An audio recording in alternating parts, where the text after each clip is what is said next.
এরপরে আমরা চা বাগান ঘুরতে আসলাম। খুব অল্প সময়ের জন্য চা বাগানে আসলাম, একদম সন্ধ্যা লেগে গেছিলো। যাই হোক, তারপরও যে আসতে পারছি, খুবই খারাপ লাগতেছিল যে এখনও চা বাগান দেখতে পারলাম না। এত বড় চা বাগান, সিলেটের বিখ্যাত চা বাগান, সেটাই যদি না দেখে চলে যাই তাহলে কেমন হবে। যাই হোক, মাত্র 10 মিনিটের জন্য ভিতরে ঢুকছিলাম। তো ঢুকে তো অনেক এরিয়া নিয়ে যা বলে শেষ করা যাবে না।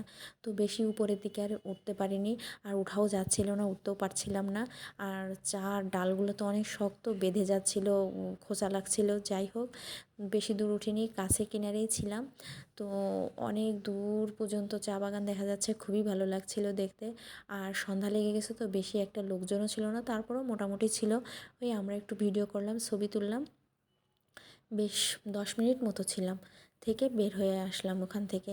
তো আবার বাবুকে বললাম একটু চা পাতা তোলো, ও আবার একটু চা পাতা তুলতেছে, দাঁড়িয়ে আছে। ও আবার একটু ঘুরু ঘুরু করতেছে, মানে নামতে চাচ্ছিল না, যে ব্যথা পাচ্ছে সেজন্য আর নামতে চাচ্ছিল না। এবার আবার পাতা ছিঁড়ছে।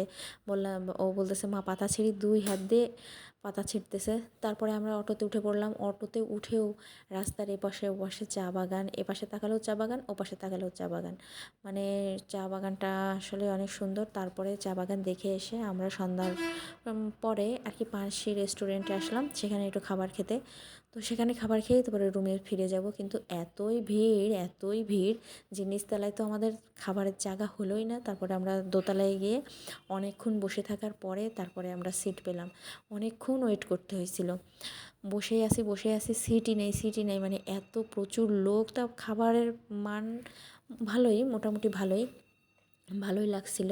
তো এই যে আমাদের খাবারের মেনু চলে আসছে, বিভিন্ন ধরনের ভর্তা, সবজি, ভাজি, তারপরে মাংসও ছিল, বেগুন ভাজি, তো মাছও ছিল। যাই হোক, এইসব খাবার দাবার খেয়ে বাবুকে খাওয়ালাম, খেয়ে আমরা তারপরে রুমে চলে আসলাম। আজকের মতো আমাদের ঘোরাঘুরি শেষ হয়ে গেল, কালকে আবার আমাদের বের হতে হবে অনেক সকাল সকাল। তো বাই বাই।